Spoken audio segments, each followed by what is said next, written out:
শহর জুড়ে ভক্তির আবহ, আর সেই সুরের রেশ এবার পর্দা পেরিয়ে পৌঁছে গেল দর্শকের মনেও। সৌজন্যে সৃজিত মুখোপাধ্যায়ের নতুন ছবি লহ গৌরাঙ্গের নামরে। সম্প্রতি শহরে হয়ে গেল লহ গৌরাঙ্গের নামরে ছবির গানের অ্যালবাম প্রকাশ অনুষ্ঠান।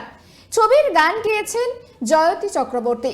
এদিন মিউজিক লঞ্চের অনুষ্ঠানে উপস্থিত ছিলেন ছবির পরিচালক সৃজিত মুখোপাধ্যায়, শুভশ্রী গাঙ্গুলি, ঈশা সাহা, দিব্যজ্যোতি দত্ত, যিশু সেনগুপ্ত, ইন্দ্রনীল সেনগুপ্ত সহ একাধিক তারকারা।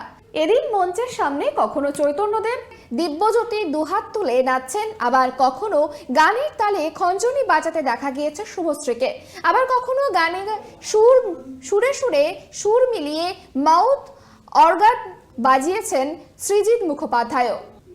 ঈশ্বর বা ধর্ম খুব ব্যক্তিগত একটা জিনিস, কিন্তু মনুষ্যত্বের থেকে বড় ধর্ম তো হয় না, আর অহিংসার থেকে বড় ধর্ম হয় না। এবং সেই বাণী, শ্রী চৈতন্যদেবের সেই যে বাণী, সেটা আজকের দিনে আমরা দেখতে পাচ্ছি, প্রত্যেক দিন দেখতে পাচ্ছি। আমরা গতকালও দেখেছি, তার আগের দিনও দেখেছি। আজকের দিনে দাঁড়িয়ে এই বাণী কতটা প্রাসঙ্গিক। সো আমার মনে হয় this film couldn't have come at a better time.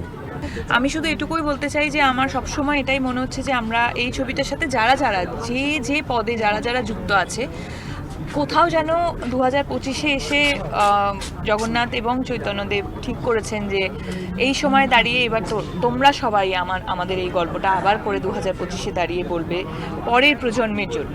তো সেটা আমার মনে হয় যে আমাদের প্রত্যেককে মানে ওনারাই নির্বাচন করেছে। এটা আমার জীবনের প্রথম ছবির মিউজিক লঞ্চ। এটা আমার কাছে চিরস্মরণীয় একটা ইভেন্ট হয়ে থাকবে এবং এটা আমার কাছে হিউজ। চৈতন্যদেবকে আজকের দিনে দাঁড়িয়ে কি বলতে চাইবে?